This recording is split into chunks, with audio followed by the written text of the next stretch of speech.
500 grams of flat green beans, half a teaspoon of 7 spices, 1 teaspoon of salt, 4 big cloves of garlic cut into circles, 1 big onion cut into cubes. I have 500 grams of peeled tomatoes, tomato paste, olive oil and water.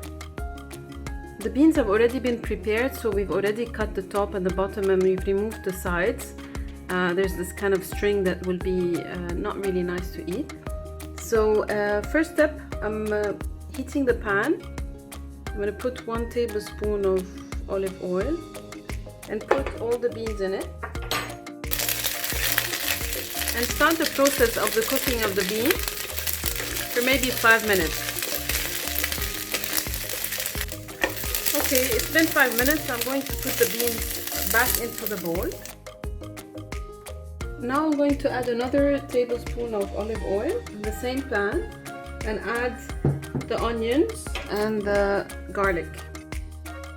I'm going to keep cooking them until they become soft and start to become golden.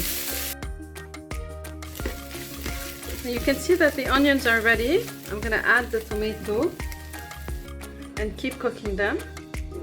I will add also the salt and pepper at this point in time and let it kind of get to a boil.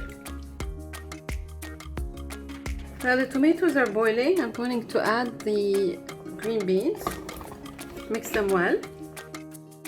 I'm going to add 1 tablespoon of tomato paste, melt it well, and then I'm going to basically add some water to cover all the beans and let it cook.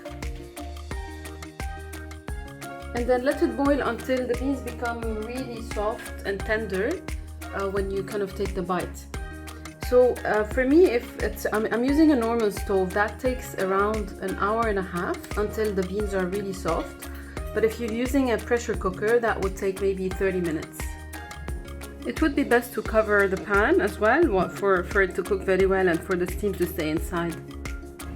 You can add a bit of olive oil after it's been cooled down. And obviously you can eat it with some Lebanese bread and vegetables. You can even add some fresh onion. صحتين.